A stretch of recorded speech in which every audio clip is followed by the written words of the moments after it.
Predicting it will hurt his 2020 chances. President Trump slamming former Vice President Joe Biden for his involvement in the 1994 crime bill, tweeting, quote, "Anyone associated with the 1994 crime bill will not have a chance of being elected. In particular, African Americans will not be able to vote for you.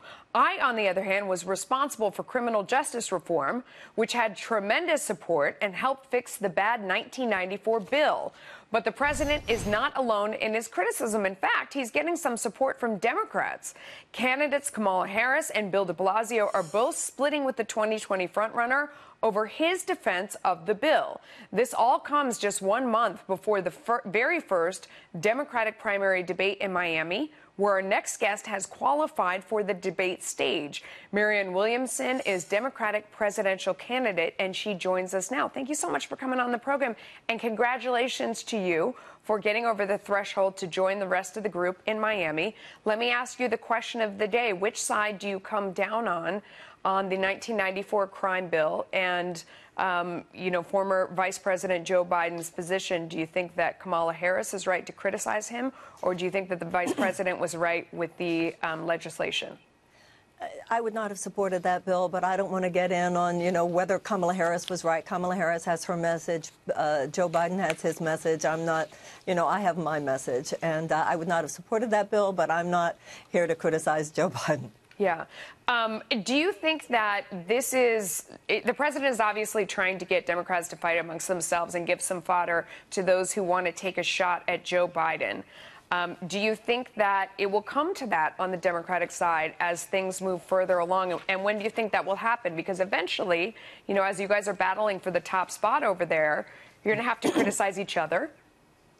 I don't think that's necessarily true at all. That's not how I see my campaign.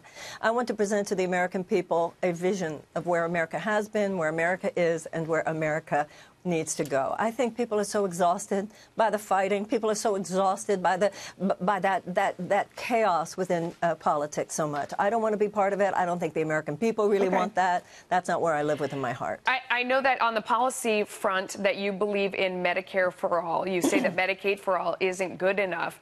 How do you think we pay for something like that when the average Medicare recipient takes out 4 times as much as they put in terms of payments? So the math just wouldn't work to have everybody on there. How would you deal with that?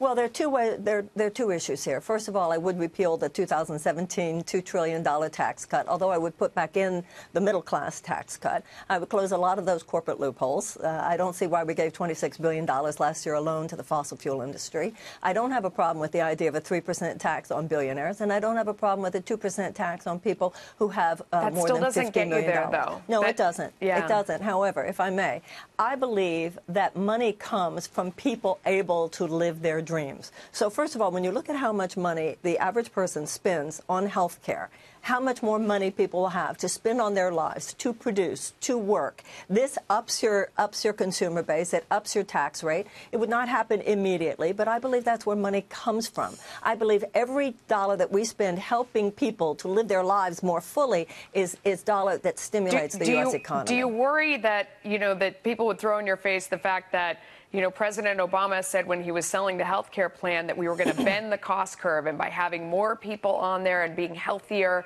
that prices overall were going to come down, and that was going to pay for it. And in fact, what happened was everybody's health care premium went up instead. That was, proved to be not true. And then we heard later from those people that had designed the plan that they knew that wasn't true when they were saying it. They just thought they could sell that. Do you worry that you'll be compared to that? I mean, how do you respond?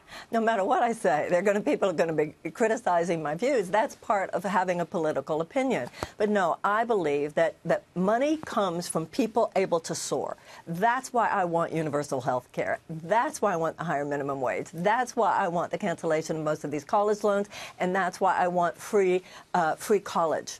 Because, I believe in capitalism. How would you pay the teachers then? I mean, if money comes from soaring and you have to pay the university, you have to pay the teachers, and if it's free, who's paying the salaries and the mortgage of the university and, all the bills that have to be paid there?